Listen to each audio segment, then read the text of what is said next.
আপনি ওই পরিবেশ মন্ত্রণালয় মানে কি? পরিবেশ মন্ত্রণালয়ে এটা তো কাজ না, এটা উচ্ছেদ করা। এটা গণপূর্ত মন্ত্রণালয়ের কাজ। গণপূর্ত মন্ত্রণালয় বিল করতে দিয়েছে, উদ্যোগও নিয়েছে। তো এটা আপনারা বিজিএমই ভবন দেখেন, বিজিএমই ভবন কিন্তু অনেকদিন দাঁড়িয়েছিল।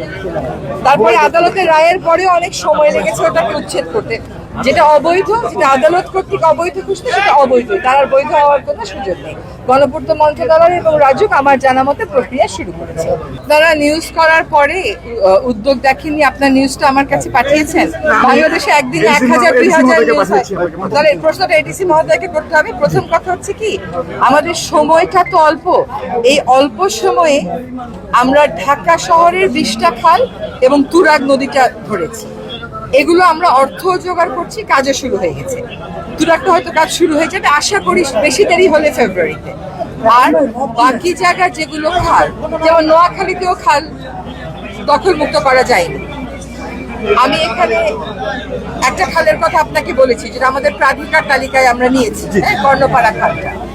তো একটা প্রক্রিয়ার বিষয় আছে, তো সবখানে সব খাল দখলমুক্ত দূষণমুক্ত করতে আমরা হয়তো উদ্যোগ নিতে পারবো না, কিন্তু কাজটা যেন শুরু হয় এবং কাজটা কি করে শুরু করলে টেকসই করা যায় সেই কাজটাও আমরা ঢাকা দিয়ে শুরু করছি।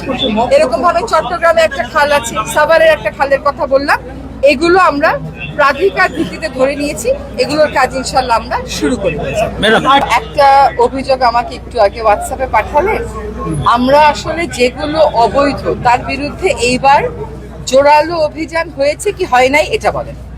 হয়েছে সাভারে অভিযান, প্রচুর পরিমাণ ইটভাটা ভাঙা হয়েছে নাকি হয় না এটা বলেন। এর আগে কখনো এই পরিমাণ অবৈধ ইটভাটা ভাঙা হয়েছে নাকি হয় না?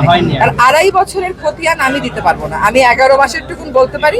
11 মাসের সামর্থ্য অনুযায়ী যতটুকুন করার তার অনেক বাইরে গিয়ে করেছি। আমাদের এনফোর্সমেন্টে যত টাকা, তার থেকে ওনার থেকে টাকা নিয়েছি, উনি আমার থেকে টাকা নিয়েছেন, এরকম করে কাজগুলো হয়েছে। আপনি যদি 204টা ইটভাটা, আপনার বক্তব্য হচ্ছে এগুলো যে জায়গাটায় করার নিষেধ সে জায়গার মধ্যে পড়েছে, তারপরেও এগুলোকে লাইসেন্স এবং ছাড়পত্র দেওয়া হয়েছে। আমি সাভারের ইটভাটার তালিকা নিয়ে বসেছি, সেগুলো তালিকায় দেখা যাচ্ছে বেশিরভাগ ইটভাটার লাইসেন্সই শেষ হয়ে যাবে জুন, জুলাই, অগস্টে।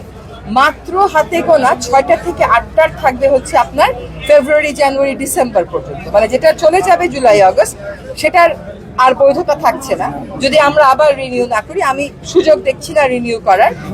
আর যেগুলো আছে 6টা থেকে 8টা, সেগুলোর ব্যাপারে আমাদেরকে ব্যবস্থা গ্রহণ করতে হবে।